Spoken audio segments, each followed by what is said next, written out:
আসসালামু আলাইকুম, স্বাগত জানাচ্ছি চ্যানেল আই সংবাদে। এখনকার সংবাদ আয়োজন নিয়ে আপনাদের সাথে আছি মেহরুন্নেসা তাহমিনা।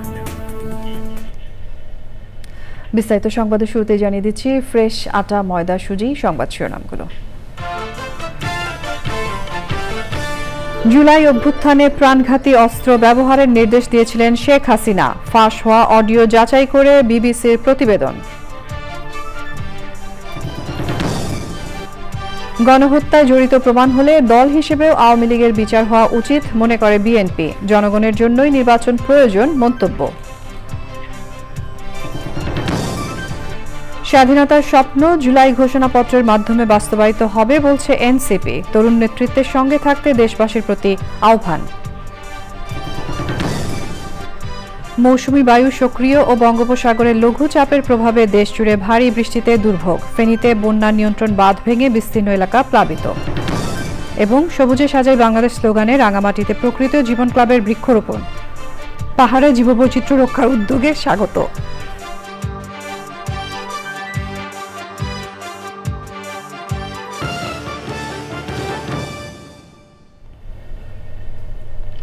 এছাড়াও নিটল টাটা বিশেষ সংবাদে যা থাকছে।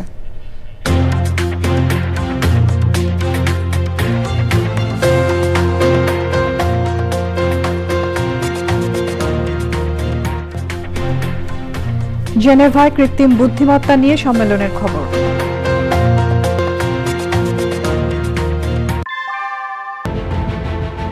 Primacy inbuilt. German technology. Bangladesh's first thermix rod. Salam Steel Thermax. সংবাদ শিরোনামগুলো জানাচ্ছিলাম। এখনকার এই সংবাদ আয়োজন একই সঙ্গে চ্যানেল আই এর ইউটিউব চ্যানেলে এবং চ্যানেল আই এর ওটিটি প্ল্যাটফর্ম আই স্ক্রিনে লাইভ স্ট্রিম হচ্ছে। এবার যাচ্ছে বিস্তারিত প্রসঙ্গে। জুলাই অভ্যুত্থান দমাতে শেখ হাসিনা নিজেই নিরাপত্তা বাহিনীকে প্রাণঘাতী অস্ত্র ব্যবহার করার অনুমতি দিয়েছিলেন বলে দীর্ঘ অনুসন্ধান শেষে জানিয়েছে আন্তর্জাতিক গণমাধ্যম বিবিসি। প্রতিবেদনে তারা বলেছে 2024 সালের 5ই আগস্ট ঢাকার যাত্রাবাড়ীতে পুলিশের নির্বিচার গুলির ঘটনায় কমপক্ষে 52 জন নিহত হয়েছেন। মুস্তফা মল্লিকের রিপোর্ট।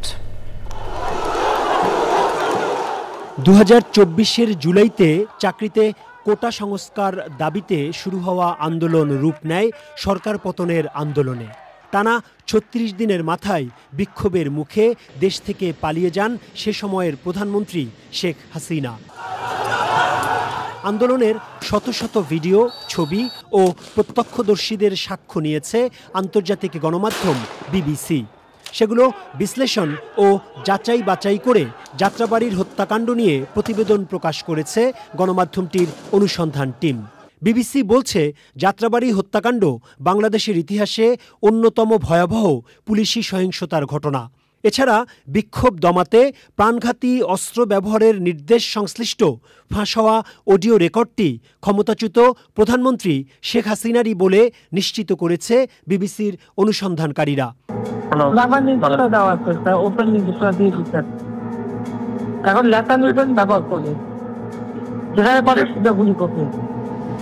প্রধান উপদেষ্টার প্রেস সচিব বলেছেন, বিবিসি প্রতিবেদনে যা বলেছে সেগুলো সরকারি তদন্তেও এসেছে।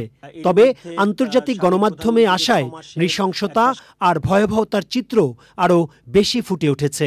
বিবিসির মতো একটা ওয়ার্ল্ডের one of the respected news organization, broadcaster, তারা দেখেছেন যে তাদের রিপোর্টে স্পষ্ট হয়েছে যে কে আসলে এই মার্ডারগুলো অথরাইজ করেছে।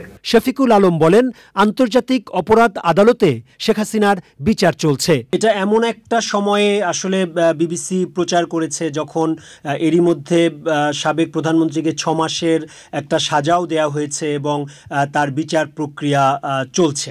আমরা আশা করছি যে ট্রাইব্যুনালে এই খুব ইন্টারন্যাশনাল স্ট্যান্ডার্ড মেনে এই ট্রায়ালটা হবে আর কি, ট্রায়াল হবে এবং আমরা খুব দ্রুত আমরা ন্যায় বিচার পাবো। প্রাণঘাতী অস্ত্র ব্যবহার নিয়ে কণ্ঠস্বর যে শেখ হাসিনারই, তা নিশ্চিত করেছে বাংলাদেশ পুলিশের অপরাধ তদন্ত বিভাগও। Mostafa Mallik, channel I, Dhaka. গণহত্যায় জড়িত প্রমাণ হলে দল হিসেবে আওয়ামী লীগেরও বিচার হওয়া উচিত বলে মনে করছে বিএনপি। দলের মহাসচিব মির্জা ফখরুল ইসলাম আলমগীর বলেছেন, দলীয় প্রধান সহ জড়িত সবাইকেই বিচারের আওতায় আনা উচিত। তিনি আরও বলেছেন, যারা নির্বাচন চায় না তাদের মনে রাখতে হবে জনগণের জন্যই নির্বাচন প্রয়োজন। রাহুল রায়ের রিপোর্ট।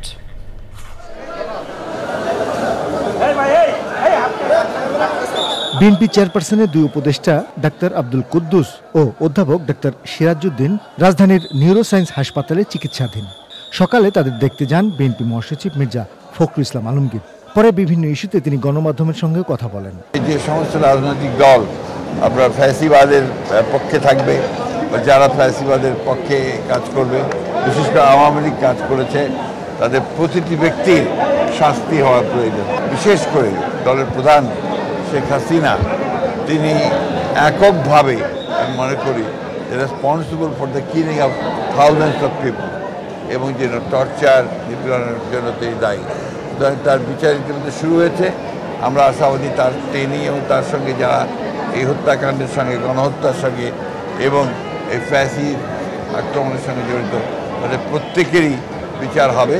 সেই হিসাবে দল যদি আইনের আওতায় নিয়ে এসে দলও যদি আমরা দেখা যায় যে দলগত হিসাবে, তাহলে অবশ্যই তাদেরও বিচার হওয়া উচিত বলে আমি মনে করি। নির্বাচন ও সংস্কার নিয়েও কথা বলেন বিএনপি মহাসচিব। যারা মনে করেন যে নির্বাচন প্রয়োজন নেই, আমার মনে হয় তারা আবার চিন্তা করবেন। নির্বাচন প্রয়োজন জনগণের জন্য। সরকার একটা নির্বাচিত সরকার দরকার, যে নির্বাচিত সরকারের সঙ্গে জনগণের সম্পর্ক থাকবে। সেই কারণেই আমরা বলছি যে সংস্কারগুলো হচ্ছে, সংস্কারে আমরা অংশ নিচ্ছি। সুতরাং সংস্কার এবং নির্বাচন এর মধ্যে কোনো কন্ট্রাডিকশন নেই, দুটো একসাথেই চলছে। পরে তিনি রাজধানীর আয়েশা মেমোরিয়াল হাসপাতালে চিকিৎসাধীন সঙ্গীত শিল্পী ফরিদা পারভিনকে দেখতে যান। আহ্বান জানাবো যে প্রধান উপদেষ্টাকে যে তিনি ব্যক্তিগতভাবে উদ্যোগ নেবেন, তার এই চিকিৎসাকে যেন সর্বোচ্চ চিকিৎসা তার করা সম্ভব হয়। রাহুল রায়, চ্যানেল আই, ঢাকা। টানা ভারী বৃষ্টিতে প্লাবিত হয়েছে বিভিন্ন জেলা শহর থেকে শুরু করে গ্রামীণ জনপদ। ভোগান্তিতে পড়েছেন সাধারণ মানুষ, বিশেষ করে শ্রমজীবী ও নিম্ন আয়ের মানুষ। প্রতিনিধিদের পাঠানো তথ্য ও ভিডিও চিত্রে সাদিয়া ওমরের রিপোর্ট। ফেনীতে কয়েকদিনের টানা বর্ষণ ও ভারতের উজান থেকে নেমে আসা পাহাড়ি ঢলে মুহুরী, কহুয়া ও সিলোনিয়া নদীর বন্যা নিয়ন্ত্রণ বাঁধের 15টি স্থানে ভেঙে প্লাবিত হয়েছে আশপাশের গ্রামসহ বিস্তীর্ণ এলাকা। শহরের বিভিন্ন এলাকায় পানি জমে যাওয়ায় রিকশা, ইজি বাইক ও ছোট যানবাহন চলাচল করতে পারছে না। স্কুল কলেজগামী শিক্ষার্থী ও অফিসমুখী মানুষ পড়েছেন চরম দুর্ভোগে। গরু ছাগল নিয়ে, হাঁস মুরগি নিয়ে, বাচ্চা কাচ্চা নিয়ে থাকতে পারবে না, পানিতে ভাসিয়ে যাবে। ওসু একটু বিল্ডিং আছে, এই বিল্ডিং এ উঠছি কোন রকম আত্মরক্ষার জন্য এখানে উঠছি। উজানে বৃষ্টি বন্ধ থাকলে বাঁধ ভাঙনের সংখ্যা কমবে বলে মনে করছেন সংশ্লিষ্টরা। বানগুলা, যে বাগনার বানগুলা, এগুলা স্থায়ীভাবে সমাধান করার জন্য। অবস্থা খারাপ, এলাকার আশ্রয় অনেক লোকজন গেছে। পানি টানা দানা সব দিনটা মাল সামনা ঘরের সব নষ্ট হয়ে গেছে। 3 দিনের টানা বর্ষণ এবং কীর্তনখোলা নদীর জোয়ারের পানিতে বরিশাল নগরীর কিছু এলাকায় জলাবদ্ধতার সৃষ্টি হয়েছে। গেল 24 ঘন্টায় নগরীর ড্রেন উপচে পানি এসে সড়ক প্লাবিত হয়েছে। নগরীর নবগ্রাম রোড থেকে বরুড়া রোড, করিমকুটির, মুন্সির গ্যারেজ, বটতলা, কাউনিয়া, আলেকান্দা, কাশীপুর ও লাকুটিয়া এলাকায় জলাবদ্ধতার সৃষ্টি হয়েছে। মাধ্যমিক বিদ্যালয়গুলোতে পরীক্ষার্থীরা বিপাকে পড়েছে। গত বছরের বন্যা ক্ষতিগ্রস্ত ও সাম্প্রতিককালের ভারী বৃষ্টিপাতের কারণে নোয়াখালীর বেগমগঞ্জ উপজেলার দুর্গাপুর ইউনিয়নের প্রধান সড়কটি চলাচলের অনুপযোগী হয়ে পড়েছে। স্বেচ্ছাশ্রমে প্রায় 3 কিলোমিটার সড়ক মেরামত করছেন স্থানীয়রা। Sadia Omar, channel I. ফেনীতে বন্যা নিয়ন্ত্রণ বাঁধ ভেঙে বিস্তীর্ণ এলাকা প্লাবিত হয়েছে। কয়েকদিনের টানা বর্ষণ ও ভারতের উজান থেকে নেমে আসা পাহাড়ি ঢলে ফেনীতে বাঁধের 15টি স্থান ভেঙে যায়। আকস্মিক বন্যায় চরম দুর্ভোগে পড়েছেন বাসিন্দারা। জরুরি ভিত্তিতে বাঁধ মেরামত সহ টেকসই বাঁধ নির্মাণের দাবি ভুক্তভোগীদের। আফরোজা হাসির ডেস্ক রিপোর্ট।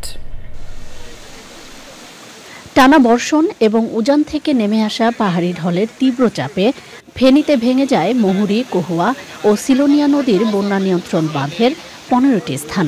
এতে প্লাবিত হয় ফুলগাজী, পরশুরামের বিস্তীর্ণ এলাকা। তলিয়ে গেছে ঘরবাড়ি, ব্যবসা প্রতিষ্ঠান, বীজতলা, ফসলি জমি, মাছের ঘের সহ বিভিন্ন স্থাপনা। ভেসে গেছে পুকুরের মাছ। আকস্মিক বন্যায় মানবেতর দিন কাটাচ্ছেন স্থানীয়রা। মরি নদীর 10টা বাগনা ভাঙছে, ওই দিক থেকে শালদর দিয়ে পানি আইতেছে, পানির চাপ দিতেছে ও প্রচুর পরিমাণ পানি পাচ্ছে। খাই বানটা হয় না, নর্মাল করে বানবে, এই বান টিকে না। অবস্থা তেমনটা আমাদের ভালো নয়, কারণ কালকে রাত থেকে আমরা কষ্ট হইতেছি। পানি, খানা দানা সব দিন কষ্ট হয়ে। বছর ঘুরে বর্ষা এলেই ফেনীতে নদীর বাঁধ ভেঙে দেখা দেয় বন্যা। এতে নিঃস্ব হয় নদী তীরের মানুষ। পরিস্থিতি উত্তরণে টেকসই বাঁধ নির্মাণের দাবি ভুক্তভোগীদের। আফরোজা হাসি, প্রকৃতি ও জীবন ডেস্ক, চ্যানেল আই। দুদক থেকে চাকুরিচ্যুত মোহাম্মদ শরীফুদ্দিনের চাকুরি ফেরত দেওয়ার নির্দেশ দিয়ে রায় দিয়েছেন হাইকোর্ট। সেই সঙ্গে ফেরত দিতে হবে বেতন সহ সব পাওনা ও সুযোগ সুবিধা। শরীফকে চাকুরি থেকে অপসারণের ঘটনা দুঃখজনক বলে পর্যবেক্ষণ দিয়েছেন আদালত। 3 বছর আইনি লড়াই শেষে চাকুরি ফেরত পেয়ে শরীফুদ্দিন বলেছেন তিনি ন্যায় বিচার পেয়েছেন এবং দুর্নীতির বিরুদ্ধে লড়াই চালিয়ে যাওয়ার ঘোষণাও দেন।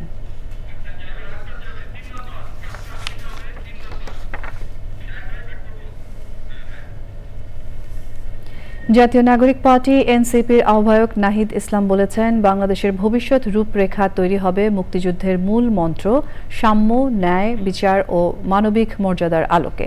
বলেছেন জুলাই ঘোষণাপত্রের মাধ্যমে দেশের ভবিষ্যৎ বাস্তবায়িত হবে।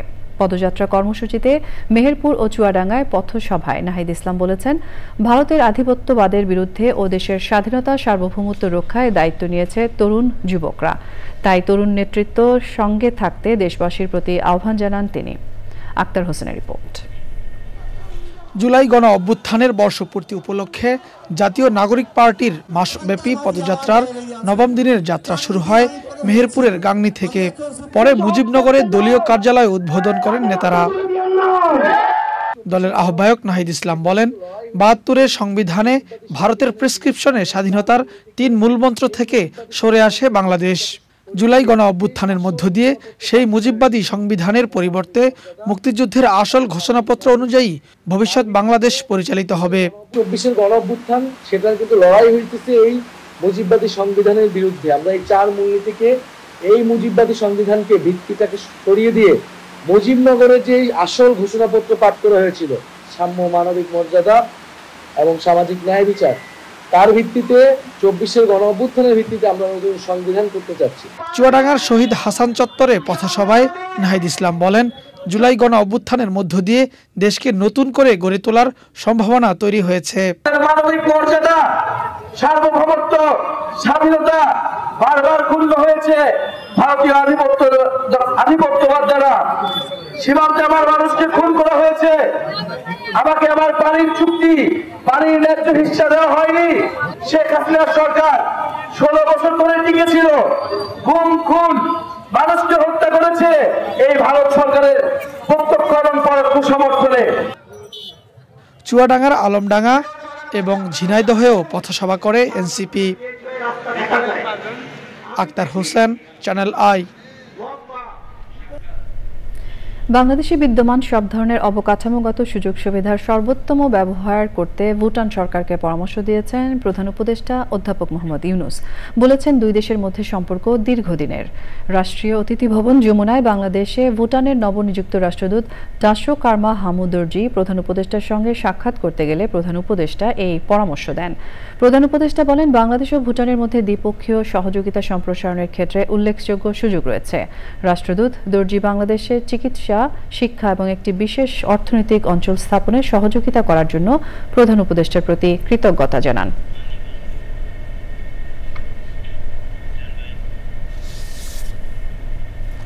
সবুজে সাজাই বাংলাদেশ স্লোগানে পর্যটন শহর রাঙামাটিতে বৃক্ষরোপণ ও চারা বিতরণ করেছে প্রকৃতি ও জীবন ক্লাব। ঐতিহ্যবাহী শিক্ষা প্রতিষ্ঠান রানী দয়ামতী উচ্চ বিদ্যালয় প্রাঙ্গণে কর্মসূচি উদ্বোধন করেন জেলা প্রশাসক মোহাম্মদ হাবিবুল্লাহ। পাহাড়ের প্রাকৃতিক পরিবেশ ও জীববৈচিত্র্য রক্ষায় এমন উদ্যোগকে স্বাগত জানিয়েছেন রাঙামাটির মানুষ। রাঙামাটি প্রতিনিধি মনসুর আহমেদের তথ্য, ভিডিও চিত্রে আফরোজা হাসির রিপোর্ট। পাহাড় কাটা, নির্বিচারে বৃক্ষ নিধন সহ পরিবেশ বিরোধী কর্মকাণ্ডে বিপর্যস্ত পাহাড়ি কন্যা রাঙামাটির পরিবেশ প্রতিবেশ। প্রতিনিয়ত ধ্বংস হতে থাকা এই পর্যটন শহরের প্রাণ প্রকৃতি রক্ষায় প্রতি বছরের মতো এবারও বৃক্ষরোপণ করছে প্রকৃতি ও জীবন ক্লাব। পর্যটন নগরী রাঙামাটিতে বৃক্ষরোপণ কর্মসূচি পালন করেছে প্রকৃতি জীবন ক্লাব।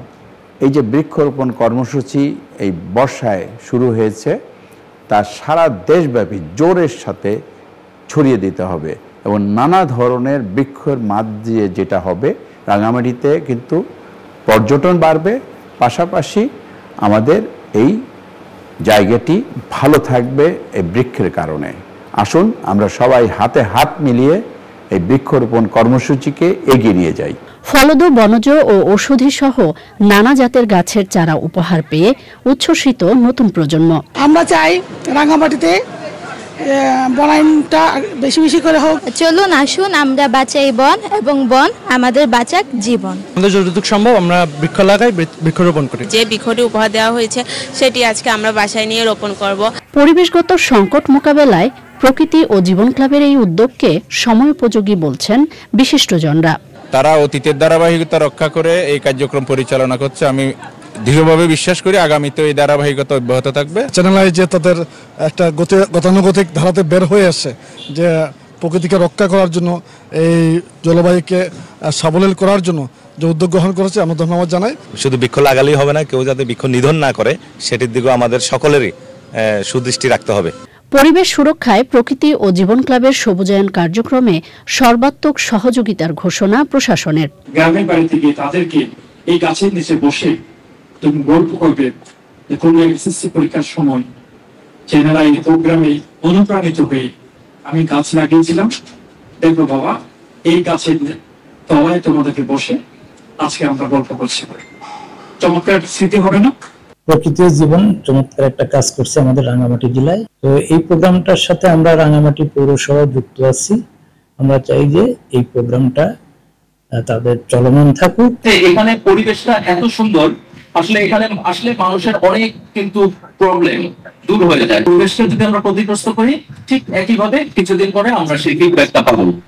প্রাকৃতিক সৌন্দর্যমণ্ডিত এই জেলার শহর সহ 5টি উপজেলার বিভিন্ন শিক্ষা প্রতিষ্ঠান, সড়ক ও গুরুত্বপূর্ণ স্থানে 15,000 বৃক্ষরোপণ করবে প্রকৃতি ও জীবন ক্লাব। আফরোজা হাসি, প্রকৃতি ও জীবন ডেস্ক, চ্যানেল আই। নগরে বেড়ে ওঠা নতুন প্রজন্মকে মাটি ও মানুষের কাছাকাছি রেখে বড় করা আজকের দিনে অনেক বড় চ্যালেঞ্জ। এক্ষেত্রে কিছুটা সুযোগ সৃষ্টি করছে ছাদ কৃষি। 4 দেয়ালের মাঝে বেড়ে ওঠা শিশু কিশোরদেরকে বিশুদ্ধ আলো, বাতাস আর মুক্তির স্বাদ যোগাচ্ছে সবুজের আয়োজনগুলো। বিস্তারিত জানাচ্ছেন শাইখ সিরাজ। ঢাকার বাড়িধারা ডিওএইচএস এখানে 5তলা ভবনের উপরে 2 স্তরের ভিন্ন রকম এক কৃষির আয়োজন করেছেন কর্নেল অবসরপ্রাপ্ত বজলুর রহমান। রকমারি ফল, ফুল আর সবজির সন্নিবেশ দেখে মনে হয় যেন কোনো গ্রামীণ কৃষি জমি। 2006 সালে থেকেই এই বাসার ছাদ কৃষিটা। আমি যতটুকু দেখছি আশেপাশে স্ট্রাকচার মাঝখানটাতে এই কৃষির আয়োজন করবেন, এটা চিন্তা করেই বোধহয় এটাই করা। কারণ এইখানে আপনার হয়তো এই যে এটা আমার একটা ক্ষেতের মতো হয়ে আছে। শুধু ফসল উৎপাদনের জায়গা নয়, এটি এখন পারিবারিক মিলন মেলারও কেন্দ্র, বলছেন উদ্যোক্তার মেয়ে সাবিয়া রহমান জিতু। আমার মেইন ফোকাসটা ছিল বাচ্চা যেন সামনে একটা ছোট একটা বাগানের মতন থাকবে, একটু পানি থাকবে, ওখানে পাখিদেরকে দেখবে, একটু খোলা বাতাসটা দেখবে। এখানে চারপাশে দেখেন, চারপাশে 6 তলা, 7 তলা, 8 তলা, 9 তলা এরকম বিল্ডিং। হ্যাঁ, তো আমার বাচ্চা আসলে কোথায় এরকম আলো বাতাস তো পাবেই না, তো সেইভাবেই আর কি করতে পেরেছি আলহামদুলিল্লাহ। নগরে জন্মেও এই পরিবারের শিশুরা বড় হচ্ছে খোলা আলো বাতাস এবং প্রকৃতির সাহচর্যে। তুমি আম চেনো, আমাকে একটু দেখাও তো কোন গাছটা আমার একটু দেখাও তো। এই যে আম, বাবা ঝড়ের মধ্যে গুলা, হ্যাঁ, পরে আমগুলা টপ টপ করে পড়ে। ও ঝড় হলে আমগুলি টপ টপ করে পড়ে যায়। আহা, এটাকে ছোট একখণ্ড কৃষি জমি বললেও ভুল হবে না, এমন আদলেই সাজিয়েছেন ছাদ কৃষি বজলুর রহমান। শুধু তাই নয়, এই ছাদ কৃষিকে ধরে তিনি তার পরবর্তী 2 প্রজন্মকে কৃষিমুখী করেছেন, যেটি বর্তমান সময়ের জন্য অত্যন্ত গুরুত্বপূর্ণ একটি কাজ।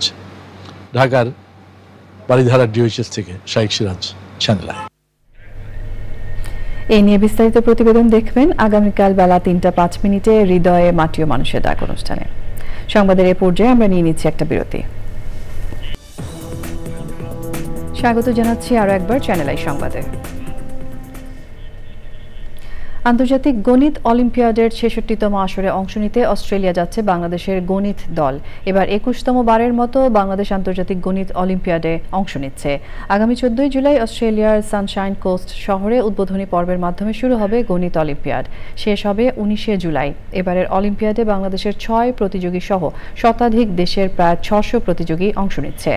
দেশব্যাপী ডাচ বাংলা ব্যাংক প্রথম আলো গণিত উৎসবের মাধ্যমে ৬ প্রতিযোগীকে নির্বাচন করা হয়। রাজধানীর একটি হোটেলে ৬ খুদে গণিতবিদের সঙ্গে পরিচয় করিয়ে দেন বাংলাদেশ গণিত অলিম্পিয়াড কমিটির সভাপতি অধ্যাপক ডক্টর মোহাম্মদ কায়কোবাদ। সে সময় ছিলেন ডাচ বাংলা ব্যাংকের উপব্যবস্থাপনা পরিচালক এহতেশামুল হক খান, প্রথম আলোর ব্যবস্থাপনা সম্পাদক আনিসুল হক, বাংলাদেশ গণিত অলিম্পিয়াড কমিটির সাধারণ সম্পাদক মুনির হাসান এবং অন্যরা। গাজায় ইসরায়েলি সেনাবাহিনীর হামলায় একদিনে কমপক্ষে ১০৫ ফিলিস্তিনি নিহত হয়েছে। আহত হয়েছেন ৫৩০ জন। নিহতদের মধ্যে ৮ জন ত্রাণের জন্য অপেক্ষমান ছিলেন। ফিলিস্তিনের স্বাস্থ্য মন্ত্রণালয় জানিয়েছে বহু মরদেহ এখনও ধ্বংসস্তূপে চাপা পড়ে আছে। হোয়াইট হাউসে ইসরায়েলি প্রধানমন্ত্রী বেনিয়ামিন নেতানিয়াহুর সঙ্গে ২৪ ঘন্টার মধ্যে গাজা যুদ্ধবিরতি নিয়ে ২ বার বৈঠক করেছেন মার্কিন প্রেসিডেন্ট ডোনাল্ড ট্রাম্প। তবে যুদ্ধবিরতি নিয়ে কার্যকর সিদ্ধান্ত আসেনি। এদিকে কাতারে ইসরায়েল ও হামাসের মধ্যে যুক্তরাষ্ট্র সমর্থিত ৬০ দিনের যুদ্ধবিরতির প্রস্তাব নিয়ে পরোক্ষ আলোচনা চলছে। অন্যদিকে ডোনাল্ড ট্রাম্প দাবি করেছেন পারমাণবিক ইস্যুতে আগামী সপ্তাহে নরওয়ের অসলোতে মার্কিন ইরান আলোচনা হবে। ইরানের পররাষ্ট্রমন্ত্রী জানিয়েছেন তারা কূটনীতিতে আগ্রহী, তবে নতুন আলোচনা নিয়ে তাদের সন্দেহ রয়েছে। এবারে রয়েছে নিটোল টাটা বিশেষ সংবাদ।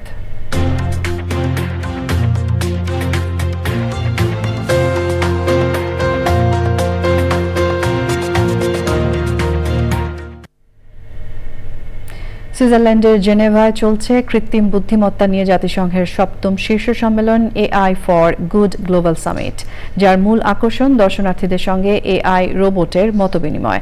সম্মেলনটি টেকসই উন্নয়ন লক্ষ্যমাত্রা অর্জনে এআই এর ব্যবহার বাড়াতে জাতিসংঘের একটি উদ্যোগ। আন্তর্জাতিক টেলিযোগাযোগ ইউনিয়ন, সুইস সরকার ও ৪০টিরও বেশি জাতিসংঘ সংস্থার সহযোগিতায় এই সামিট আয়োজন করা হয়েছে। ৪ দিনের এই আয়োজনে একটি ইন্টারঅ্যাক্টিভ প্রদর্শনীতে এআই, রোবোটিক্স ও সামাজিক উদ্ভাবনকে সমন্বয় করে ১৫০টির বেশি প্রকল্প প্রদর্শন করা হচ্ছে। এবারে রয়েছে পূবালী ব্যাংক বাণিজ্য সংবাদ।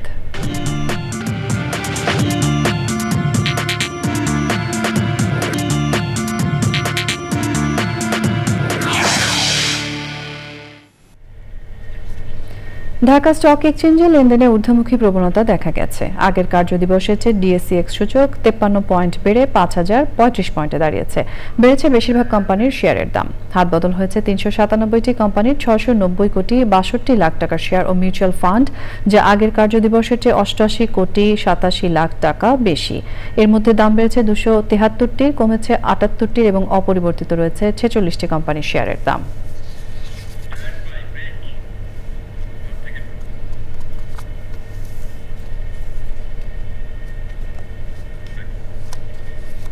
সংবাদের এ পর্যায়ে আমরা নিচ্ছি আরো একটা বিরতি এবং বিরতির পর সংবাদে প্রবাসীদের ভোটের পরিসর বাড়াতে সহযোগিতা করতে যায় আন্তর্জাতিক সংস্থা অপোজিশন ইন্টারন্যাশনাল। নির্বাচন ভবনে সিএসির সঙ্গে সাক্ষাৎ করেন সংস্থার কর্মকর্তারা। পরে তারা বলেন প্রবাসীদের ভোটের রেজিস্ট্রেশন সহ বিভিন্ন বিষয়ে সহায়তা করতে চান। এ সময় আলোকচিত্রী ও মানবাধিকার কর্মী শহীদুল আলম বলেন, জুলাই আন্দোলনে দেশের বাইরে থেকে ভূমিকা রেখেছিলেন প্রবাসীরা। তারা যেন ভোট দিতে পারে সেটি নিশ্চিত করতে হবে। এবার রয়েছে খেলার খবর। আরো একবার জুলাই অভ্যুত্থানে প্রাণঘাতী অস্ত্র ব্যবহারের নির্দেশ দিয়েছিলেন শেখ হাসিনা। ফাঁস হওয়া অডিও যাচাই করে বিবিসির প্রতিবেদন।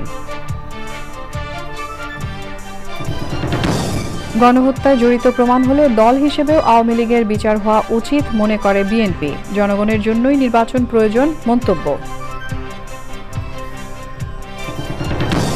স্বাধীনতার স্বপ্ন জুলাই ঘোষণাপত্রের মাধ্যমে বাস্তবায়িত হবে বলছে এনসিপি। তরুণ নেতৃত্বের সঙ্গে থাকতে দেশবাসীর প্রতি আহ্বান। মৌসুমী বায়ু সক্রিয় ও বঙ্গোপসাগরের লঘুচাপের প্রভাবে দেশজুড়ে ভারী বৃষ্টিতে দুর্ভোগ। ফেনীতে বন্যা নিয়ন্ত্রণ বাঁধ ভেঙে বিস্তীর্ণ এলাকা প্লাবিত। এবং সবুজে সাজাই বাংলাদেশ স্লোগানে রাঙামাটিতে প্রকৃতি ও জীবন ক্লাবের বৃক্ষরোপণ। পাহাড়ের জীববৈচিত্র্য রক্ষার উদ্যোগকে স্বাগত।